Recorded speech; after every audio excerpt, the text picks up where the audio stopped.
Miarabanao tompolasy tompovavy, manaraka ity fandarina zany malaza ity. Miharihary ary vaky Ambatolampy amin'izao fotoana izao ny tety Mpangalarambatoto izay kinendry ny fitondram-panjakana ho tanterahina ny fifidianana filoham-pirenena ho avy eo. Efa niezaka niresaka izany tsika tamin'ity herinandro ity fa mbola tohizantsika izany eo anatin'ny fandalinana sy fanadihadiana. Ny antony dia noho ny fahazoana ireo akom-baovao samihafa izay mielipatrana eny anivon'ireo fokontany, komina, distrika sy faritra ka ho tanterina atao anatin'izao fandarina zany malaza izao.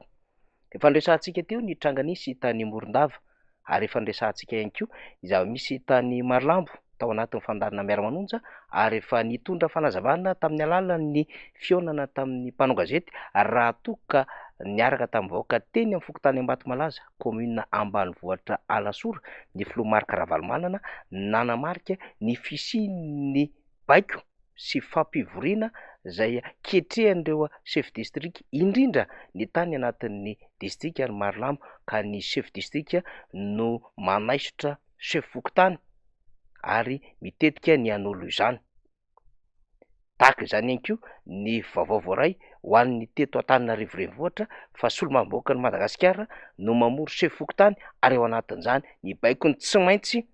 olon'ny TGV IRD no mameno ao anatin'ny birao fandatsaham-bato. Izany nefa dia lalàna no mamaritra izany na ho an'ny chef fokontany fa tsy maintsy ny fivoriam-be-pokon'olona no hanatanterahana ny fifidianana izay ho lehibe ny fokontany na ho lefiny na ireo mpikambana, ka anjara ny chef district rehefa avy eo no mamoaka ny didy amin'ny alalan'ny fanendrena ilay chef fokontany rehefa avy nandalo fivoriam-be-pokon'olona, ary zany aza ao aorian'ny fifidianana be ny tanàna izay misy ny fetrandro hanatanterahana izany.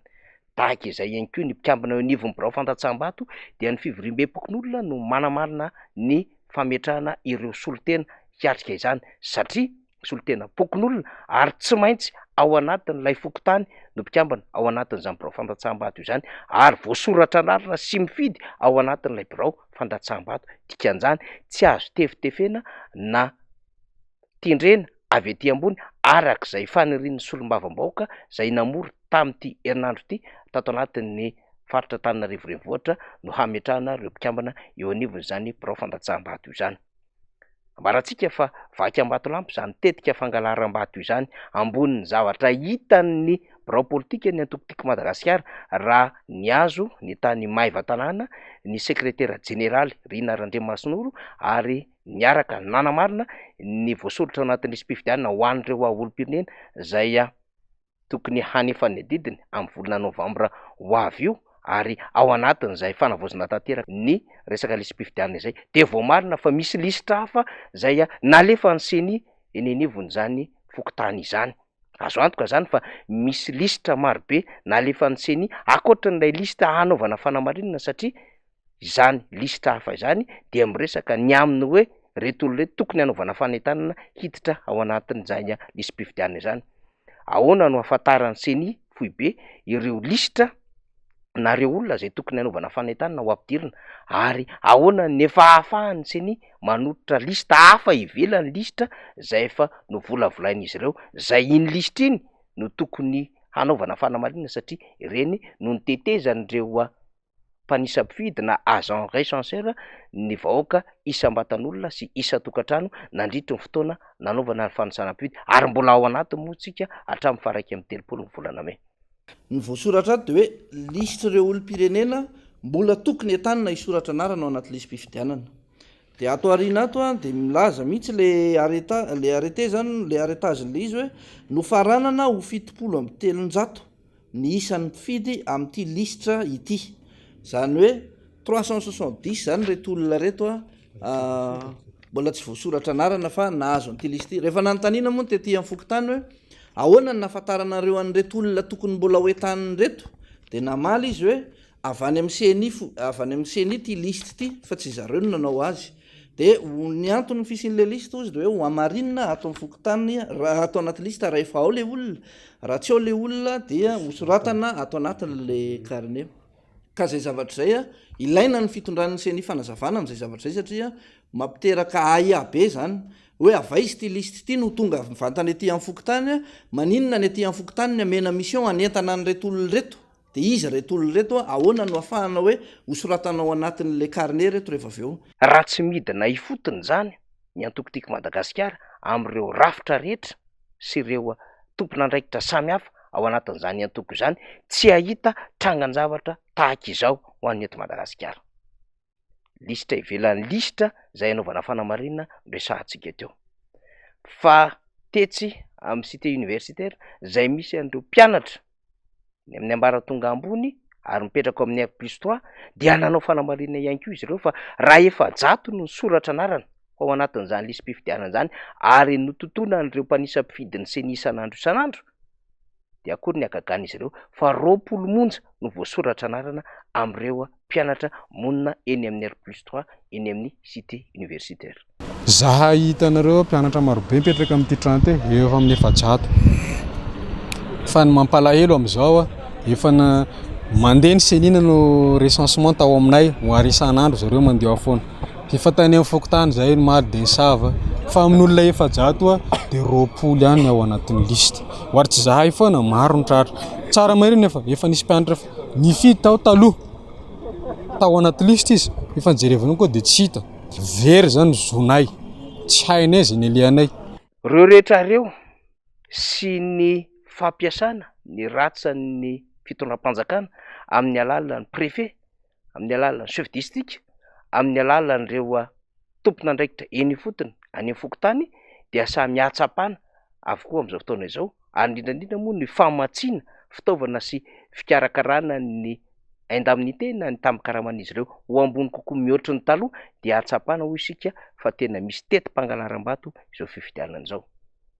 ka tsy mijanona ho tetim-pangalaram-bato tsotra fotsiny fa tetim-pangalaram-bato miainga avy any fotony amin'ny alalany listim-pifidianana ary fanerena sy mampiasa an'ireo ratsy manaiky amin'ny fitondram-panjakana zay baiko ny ministeran'ny antany dia ny fokotany ny distrika sy ny préfet.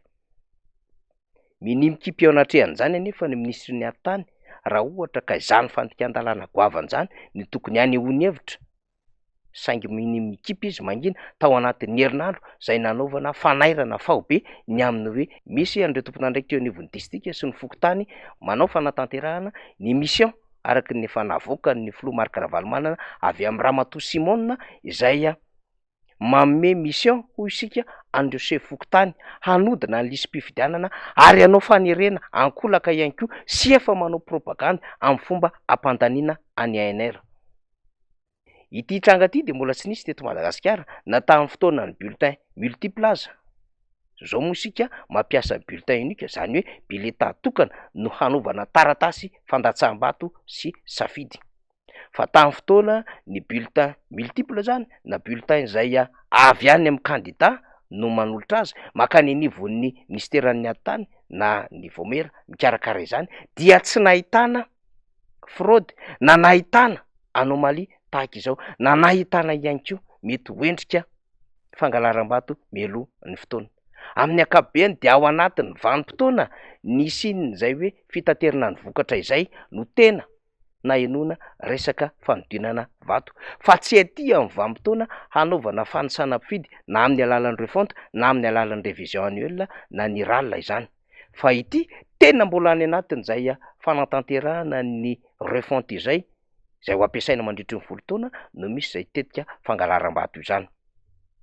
Isika dia mamerina ny fanairana zay nataony teo anivon'ny KMF Knoe nataony ireo vondrona fiarahamonim-pirenena sivily izay ny anaitra ny amin'ny hoe tena mila fanaraha-maso ny asan'ny CENI sy ny asan'ny ACC ary verenina lavidavitra kokoa ara ny fanarina nataony ny sehatra iraisam-pirenena ny amin'ny mety isian'ny fironana zay amin'ny alala ny filohan'ny CENI sy ny filohan'ny ACC amin'izao fotoana izao.